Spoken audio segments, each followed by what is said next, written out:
Hey, we're Set It Off! And we're speaking with 932.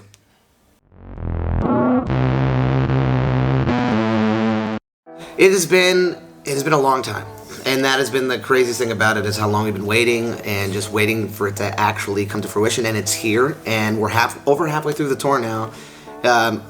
First UK part was all sold out. All the ticket sales have been phenomenal. It's just really cool to see how many people have actually held on to these tickets who didn't have to. Like, we've gone through so many financial hard times over the pandemic, and it'd be really easy to sell that ticket. So we're blessed. We feel really, really blessed to have the fan base that we do. So it's been really amazing. So good. We were talking about this the other day. We have an off day in Antwerp tomorrow. It's been one of our favorite off day spots. So we're excited to do that. But also in the Netherlands, we have a really firm memory. We saw, was it Endgame? Yeah. So when that came out, in Avengers Endgame, we bought tickets at a theater in the Netherlands. We were like, we hope that it's in English. We're not sure. But that was it's going to be firmly planted in our mind. We've just had so many memories there and so many amazing shows. So we're just happy to be back on tour and overseas again. Yeah, I mean, musically it's just we're going through life in general, and that's kind of just how all the songs have been. But visually there's a whole backstory to it. Yeah, I mean, the to put it in a nutshell, it's just, trying to find out who you are and being that 100%, and kind of the journey you go on, and all of the good and all of the bad, and accepting who you are fully, just trying to block outside sources and figure that out. So we tried to have that reflected in the imagery, so you see a lot of the dark imagery, bright colors, a lot going on. It's very chaotic. So that's kind of what it feels like.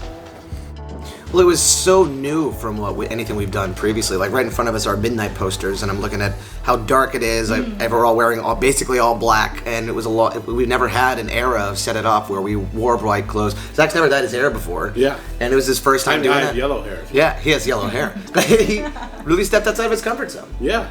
And it looks great.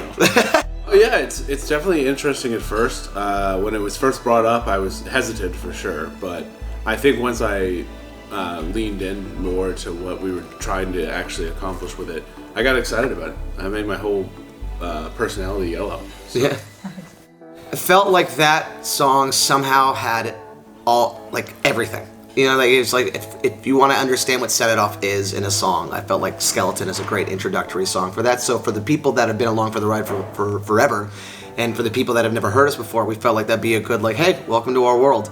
I also like the message quite a lot, because what I meant by that first part, by the way, is it's really fast and energetic. It has a slow kind of emotional chorus. It's super in your face right after that chorus, and then there's a rap part in the bridge, and then it goes right into rock again. It's just I guess it's kind of us showing all the styles that we can accomplish in a song, and but message-wise, it's just about being vulnerable and about hoping that everybody can accept you with you being as vulnerable as you're being, which is what we're about to do with the whole album. It just made a lot of sense. We were actually going to make a different song. Actually, Projector was going to be the leading single, and we made a switch last second to Skeleton because we believed in it, and it paid dividends. We're really happy for it. Yeah, that's a great question. This elsewhere at the album. Have you ever thought about animals as music before? I would say a rabbit. Yeah, a rabbit, yeah. Going down the rabbit hole. Yeah. And then... Something cunning? Fox? What's that one internet video about the fucking honey badger?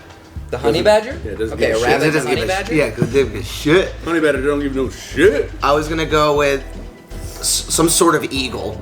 And then that one fish with the light that swims at the very lowest depths, because I feel like how vast the difference is. Because there's this has songs that are slow and emotional and very, very quick and in your face, and I feel like that would represent the variety of it. I don't know. I've never done that before, but I think that's my answer.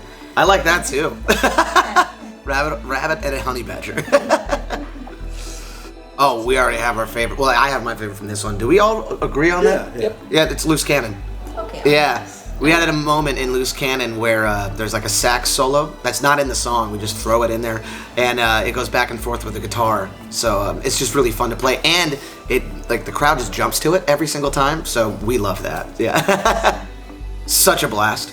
It was crazy. I met her at a Halloween party the year before that, and she was introduced to me by Eric Tobin, who's a guy that works at Hopeless Records, and someone he believed in, and she was super nice, and then basically revealed to me that she was a Set It Off fan and came to like one of our meet and greets.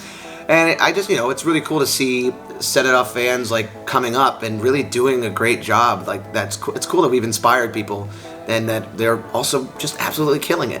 So she wanted to collab. I said absolutely. Just thought it'd be really cool, a full circle moment, And we got together and we just, as you can tell, the song is just super fun. We were just laughing hysterically in the studio and just having the best time ever. And we even had even more fun doing the video, which was a blast. We got to have everybody in it. It was just chaotic and great. Oh, that is so important to us. We are actively talking to a bunch of people, whoever wants to just write good music and have fun.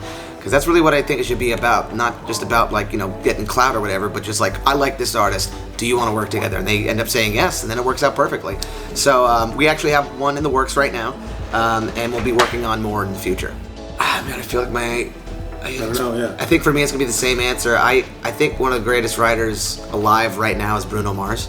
And I think I would love to write a song with BRUNO MARS, because I would love to take his soul from music, not take his soul, but you know what I mean, like the soul that he has in his like funk style, and then merge it with like our alternative sound of rock. And I think that would be something really special.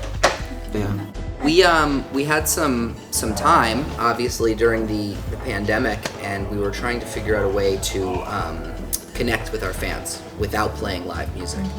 And we had talked about it all the time, about how we would want to do a podcast. So we did a live show, and before that, we did like a little Q&A. And essentially, it was our first podcast, and it went over great. The other people in the room, one of the guys that we didn't know who was like producing everything, was laughing his ass off. And so we thought, let's give this a shot. Yeah. And it was great, and we had a great time, and the fans seemed to really like it, and it got us together, which was nice. And it was cool to be able to do something together that wasn't based in music. Like, we talk about music and we do things, but it just got to be us creating something entirely different. Yeah, it's harder to do. When we were all living together, it was easier, and also when we're on tour, we're usually, like, to be honest, exhausted. But yes, we do want to continue that. We have a lot of fun doing it.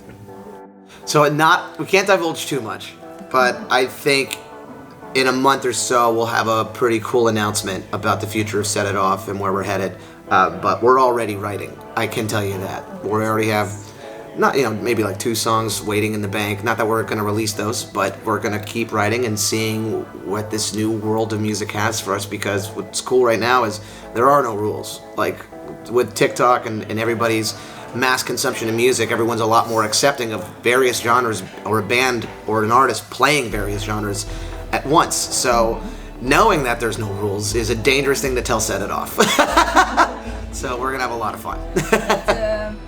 Concerts each time. Where are the 3 Can we choose the venue? Can be any venue? Yeah. Okay, Red Rocks. Yeah. Okay. I would want to play some sort of arena. House of Blues or Orlando. House of Blues Orlando, so we can repeat that Amway, feeling. why not? Yeah. Just Amway. go all the way, yeah. I think I would do MetLife just because we saw Taylor Swift there, and that was just incredible. Whatever is the best arena to play in, maybe like SoFi. Like Madison Square Garden, Wembley Arena, Yeah, Rocks. I think I would do that. Yeah. Because I think if people knew, they would still travel out to see us. If they're like, well, they can't leave. They are imprisoned to these 3 It's like a venues. yeah, you're doing like a Vegas residency. Yeah, exactly, yeah. So yeah, I think that would be the choice. Because it's when you have less people, there is less of a energy. And having that much energy all the time would just be a drug. It'd be amazing, yeah. Thank you for the support. Thank you for, I know that sounds like such a trope, but thank you. Seriously, it's been 3 years and it seems like we're stronger than ever, and it's because of you. So thank you for having our backs, and thank you for liking the new music we put out, and we hope we will continue to, I know we will continue to give you exactly what you want.